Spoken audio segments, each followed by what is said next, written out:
Welcome to Politically Basic. I'm your host, Kyle Campbell. Today, I'm so honored to have with me on the show Tom Fitton. He's the president of Judicial Watch, which is the public interest group that is investigating and prosecuting government corruption. It was founded in 1994, and Judicial Watch seeks to ensure government and judicial officials act ethically and do not abuse the powers entrusted to them by the American public. How amazing is that? Tom has led Judicial Watch since 1998 and has shepherded its remarkable success and notoriety in that time. Under his leadership, Judicial Watch was named one of Washington's top 10 most effective government watchdog organizations by the Hill newspaper. Tom, you are one of the busiest men that I know in this world and in politics, so thank you so much for giving us your time today and being with me on Politically Basic. You're welcome. Thanks for having me, Kyle. All right. Well, you are the FOIA guy. So you are the king of the Freedom of Information Act. And through your leadership of Judicial Watch, this is kind of what you do all day. You are truly a superhero for the American people in ensuring that they are represented effectively, and you're holding the federal government accountable through filing these FOIA requests. So just for our listeners who might not be familiar with what this is, in 1967, the Freedom of Information Act, since 1967, has given the public the right to request records from any federal agency. So it helps citizens stay informed on what the federal government is doing. And there are some restrictions to that, of course, to, protect private, privacy and law enforcement and certain things that, national security wise, that the public, it's not in their best interest or safety of our nation to know. But that's what FOIA does. And you're the guy. So tell our listeners a little bit about the work that you're doing and about Judicial Watch and these FOIA requests. Well, thank you for that introduction, Kyle. And it's, as you describe it, it sounds pretty simple, right? And it ought to be simple, which is you have a right to ask the government for documents about what the government's up to. And you can do that at the federal level through the Freedom of Information Act. And all the states have variations of this law as well. So if you're a citizen in your state, you can ask your local officials or your state officials for records about what they're up to as well. Now, the challenge is certainly at the federal level. Sometimes it's serious at the state level as well. But at the federal level, we've found that in order to get them to turn the documents over as they're required under law, you just have to go to court. And so what we're able to do that a lot of other citizens or frankly media don't do, as certainly the media doesn't do as much of it as we do, is we go into court when we get the stonewall, or I call it the hand to the face from the bureaucracies in terms of getting access to this information. So once we go into court, and this is the wonderful thing about America and the rule of law, we're on an equal footing with these powerful federal agencies, and they have to answer to the court about why they're not turning the records over and otherwise provide a schedule and a process for getting them over to us. And so it's just remarkable that we're able to do this. And we've filed, as you note, hundreds of Freedom of Information Act lawsuits. And then, of course, we have other lawsuits at the state level as well to try to uncover what the government's up to. So it's a powerful law, and the theory is that the more transparency, the less corruption. And if there are issues of corruption and we have suspicions about it, one way to get those suspicions resolved is to get the underlying documents. So that's what we do. Yeah, that's amazing. And I think the American people are really feeling more than ever that there is a lot of corruption coming out of the federal government. And as everyday average American citizens, we're not always sure how to approach that, if there's anything that we can do about it. And like you're saying, the Freedom of Information Act gives us that right to say, hey, you should be transparent about this. You should be telling us what you're doing. But unless we have that ability to kind of take these cases to court and go through our legal and judicial system like you guys are doing at Judicial Watch, we don't really have the ability, the time, the knowledge to do that. And so you really are serving the American public so well in this capacity. And so we thank you for that. public trust in the federal government has been on a steady decline, really since forever, but particularly in the last, century, it just keeps going down. And today, it's only 25% of Democrats and 8% of Republicans who say that they have any kind of trust in what our federal government is doing. I think that this is a big issue here, and why we're hearing more people now say that they feel like there is so much going on kind of behind the curtain or behind closed doors that they don't know about. Would you say that that's the case? What's your take on that in terms of what you are experiencing, what you're seeing there? Because you've got your hands in this all the time, all the live long day. Is that an accurate representation of how we should feel about our federal government? And is this corruption, is it on a scale that we can truly fight, or is it out of control? What do you think, Tom? If a fireman shows up to your house and puts out a fire, that's a pretty straightforward application of government service and power, right? And that's what we kind of hope for and expect. The basic police powers, public safety and things like that. Everything beyond that, we have to be vigilant. It doesn't mean that everything that the government does beyond that is corrupt, but it certainly will be corrupt, and more corrupt than it otherwise would be if there is no sunlight. Sunlight is the great disinfectant, as it's often been said. And so, you can trust or not trust, but neither of those work without verifying. You can trust and verify, so you got to get the documents. And if you don't trust, nothing's going to change until you figure out what's going wrong to undermine your trust. And that means you also need to get the documents. And so there are so many issues that are out there that are of controversy that you'd be surprised how few follow up with through questions. And this is the challenge that Congress has. We have a gargantuan federal government, and it's inhuman in size, right? It's trillions and trillions. Millions of people work for it, and Congress literally can't and won't provide the necessary oversight. So our work, as significant and powerful as it is just a drop in the bucket as to what needs to be done. And I hope, and I think because of our work, Congress has kind of gotten more aggressive on oversight. Citizens understand the opportunities they have individually to do similar types of work. We see this with concerns parents have about school boards. They've been using FOIA at the school board level to figure out what their children are being taught and how their tax dollars are being used in the education system. And I would just encourage you, it may sound like a very complicated process here at the federal level, that citizens who are concerned about issues locally and at the state level, it's the government. It's not rocket science. Mm-hmm. If you have a question and you want a group of documents, go to your local officials, figure out what their general rules are for handling open records requests. It's not, you may have to pay a little bit of money to get a copy of the records or things like that. Nothing terribly unusual or complicated. And you'd be surprised, certainly at the local and state level, you may get answers in the sense that you don't necessarily have to sue to get them. They'll actually respond to your request. I'm really glad that you're bringing that up, and that is great direction to give to our audience here. I've actually filled out a request before, and it was incredibly simple. Like, I was shocked at how easy it was to do. And so that's fantastic that you are encouraging citizens and people to go do this. This is how we keep the checks and balances going for our federal government and for these agencies. And you're exactly right. The more accountability they have, the better. And it's a slow process, right? Things aren't going to change overnight, but you all are certainly doing the lion's share of this work.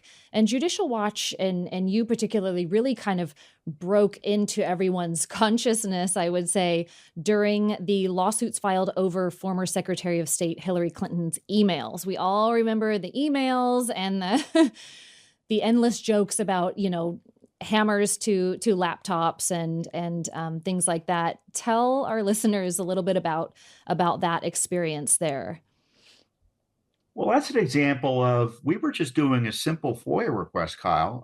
They weren't necessarily simple in the sense we were asking about that Benghazi. Remember that Benghazi terrorist attack Mm-hmm. in September 11th, 2012. That was a big controversy. Obama was running for re-election. His administration was trying to pretend it wasn't a terrorist attack. It was just a demonstration that got out of control, and that wasn't true. So, long story short, we started asking for records from the State Department about that. And Hillary Clinton at the time, or had been at the time, Secretary of State, and we noticed there were no Clinton emails in the responses. Hmm. So we're just doing this straightforward for you. We had to sue, of course, to try to get answers. Right. But you tend to see what the group of records they have, as they Mm-hmm. begin responding, however slowly. And we kept on asking, where are the Hillary Clinton emails? And eventually they fessed up. They said, well, we have these other emails we just got, and you know, and lo and behold, it was the Clinton emails, and it showed Wow. that she was running all of her government activity on a personal server. It involved her Mm. sending and receiving classified information, and then there was issues about her corruption, where her fundraising operation through the Clinton Foundation, donors to that were getting special treatment, which is exactly the opposite of what she promised. Mm-hmm. And the consequence of that, a little old FOIA lawsuit, in many ways, resulted in her losing the presidency Mm-hmm. against Donald Trump. Yeah, I think you're exactly right. And it was, I don't know if you guys even knew what you had stumbled across. I mean, it Oh, no, cracked no. I mean, it open. didn't occur to us that Yeah. they had hidden all of her emails on a private server when we began doing a simple FOIA request. That's for sure. Yeah. I mean, and to your credit and to the benefit of doing this and going through this process, it's getting information about what our government is doing is never a bad thing, right? Like you should Right. the cover up is what sort of signals to people that maybe there's something to look into here, and really well done on all of that, because that really broke open a huge need for additional oversight. I mean, the fact that a Secretary of State would be utilizing a private email, a private server, I mean, it was of such concern to the entire nation, and really had just an incredible, as you said, incredible ripple effect on that election and forward, really. So really interesting You know, that went down. You kind of had it again with the Steele dossier in 2020, and now you guys are you're really focused a lot on election integrity and cleaning up voter rolls in states. A lot of attention, of course, in California, as I can only imagine the state of those voter rolls. What's going on, would you say, and kind of give us an overview of what you guys are seeing and what's going on with voter rolls across the nation? so obviously we do the open records lawsuits, right? The FOIA lawsuits. But another way to hold government accountable and educate the people about what's happening, is to sue to enforce the law, explain what's happening to the American people, and hopefully get them to follow the law. And so we sue the government when it commits misconduct, usually over civil rights issues. This is a voting rights is a Mm-hmm. civil right. It's a core civil right. I don't need to explain to any of your viewers and Right, listeners. right.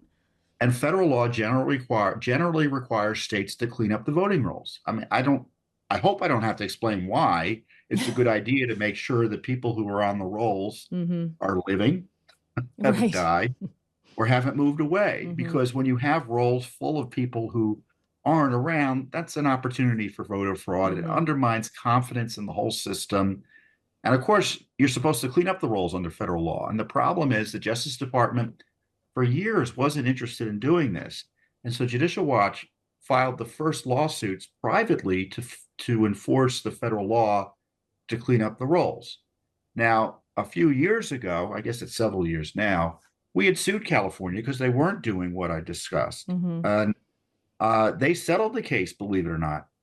And LA Hmm. County just recently confirmed, I guess it was the beginning of last year, that they cleaned up 1.2 million names from their rolls Right. in LA County alone. Wow. Wait, when they settled the case, let me ask you a little bit about what happened there. When they settle it, they're still cleaning them up, right? They're still doing the work.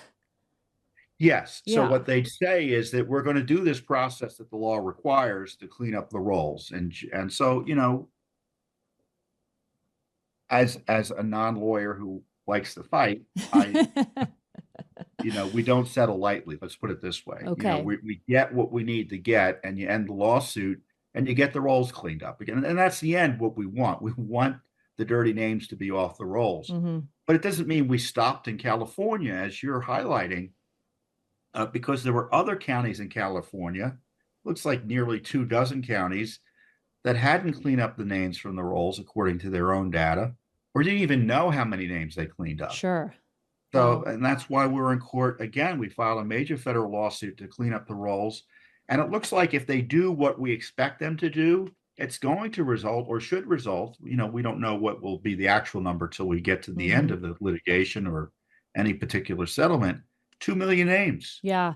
These are numbers that make or break election winners. I mean, these have tremendous impact, those numbers that you're talking about. Tom, every episode, I've got a politically extra moment. So this is politically basic, where we talk about the basics, but people Sure. in politics are always being extra.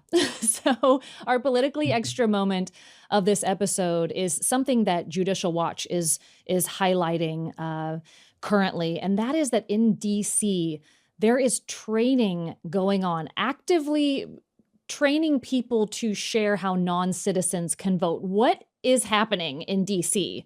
In DC of all places. Why is this happening? How is it legal? And what's going on to put a stop to it? So at the federal level, non-citizens, illegal aliens can't vote in elections. At the local level, if the local officials make a change, they can. And that's what happened here in DC. I think it Right. was last year they Mm-hmm. passed a law, and Congress, even though it has purview over DC, is yet to retract it, that allows foreign nationals, including illegal aliens, to vote in our elections. So the Russian ambassador, in theory, can vote, the Chinese ambassador.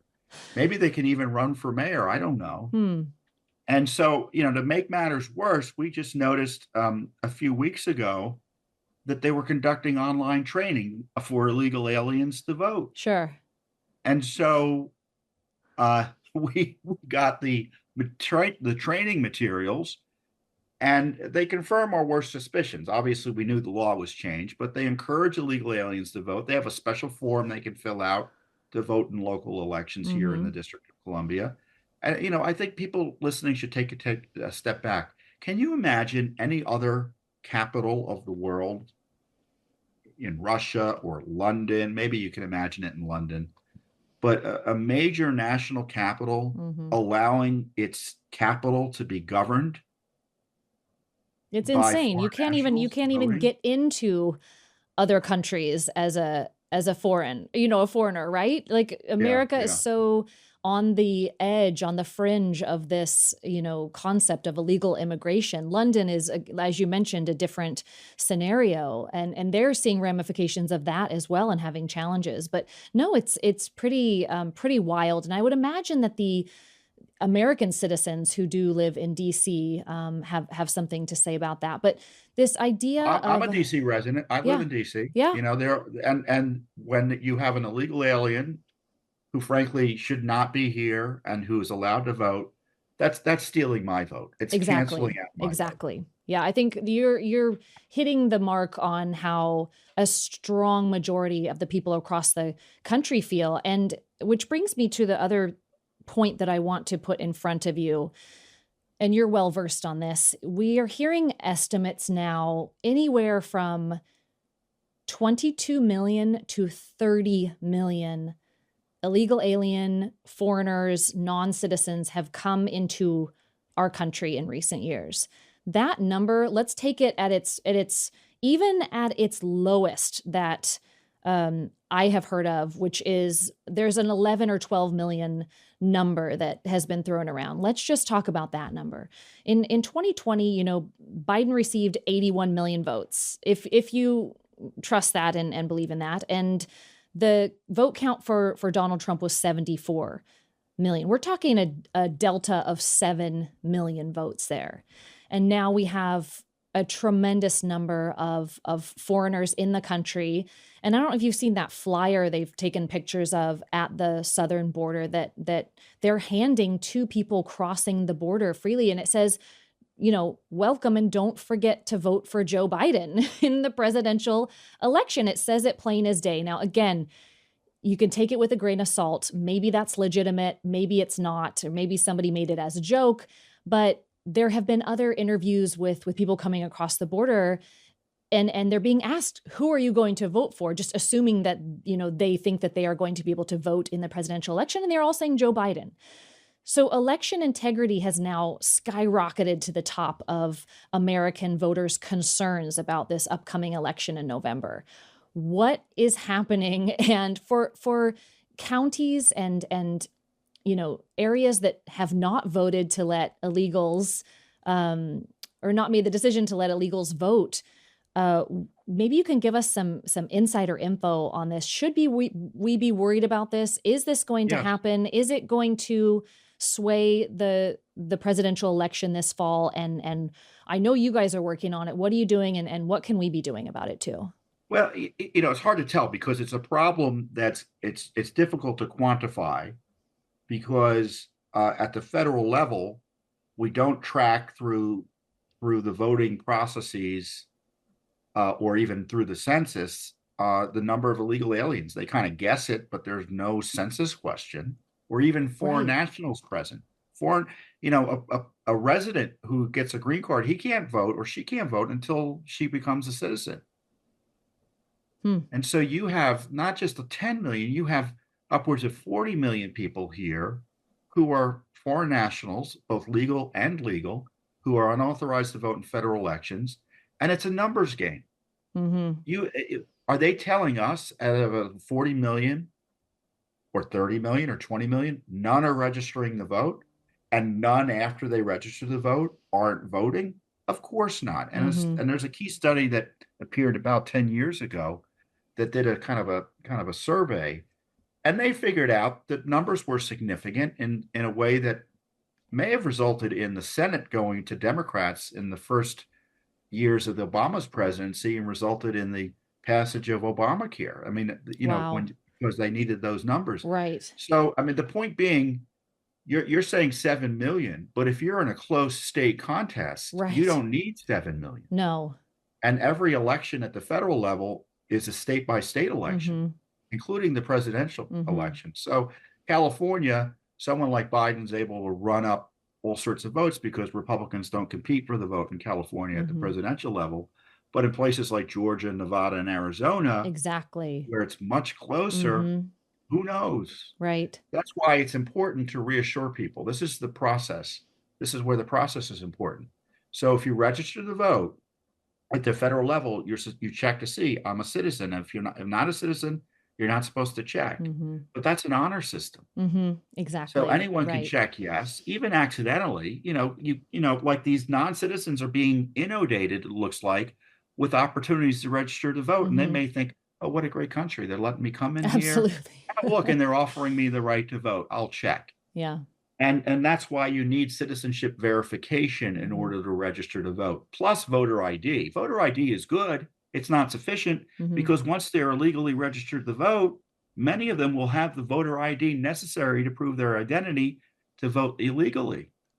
Right. So there's a lot more work that needs to be done in that regard, especially given the large numbers of foreign nationals present in the United States. Of course, the left doesn't want any of that because they want to erase the distinction between citizens and non-citizens and really want these folks to vote. You see what's happening in D.C. They want that to be nationwide. Yeah. And Speaker Johnson has just put forward this election integrity bill to almost reaffirm that it is illegal for non-citizens to vote. And everyone's saying, well, we don't need this. It's already, this is already the law, but we do need it because we've got to continue setting those guardrails and assigning consequences for, people who do go against that. So what do you think, Tom, what would you tell average everyday citizens to kind of guide them in a way that they can make a difference here? I think that it's very commonplace now to feel that we can't do anything about this. We see it happening, we're hearing about it and reading about it all the time, but we're not sure what to do. Is there anything that people can do on their own or as a community to help ensure the safety and integrity of our elections? Well, a lot of election rules are set at the state level, so you should communicate with your local and state officials about your concerns. If you're a citizen and you want to participate in the process, you can get hired as a poll worker. Mm-hmm. That's something you can do. I mean, I remember my mom used to do it when I was younger. We all knew we all knew who was working the polls because they were our neighbors. Right. Yeah. And there's nothing, and that's an opportunity. You're there Mm-hmm. and you're doing your job and you're helping police the system. Mm-hmm. And of course, you can participate through through your parties and your campaigns in poll watching and activities like that. And at the federal level, you have to communicate your concerns as well. If this is an important issue for you, you can't ever stop talking about it. And they want you to believe that calling your congressman doesn't work, that calling your senators doesn't work. And it does work. Yeah. They take note as to why people are calling and writing.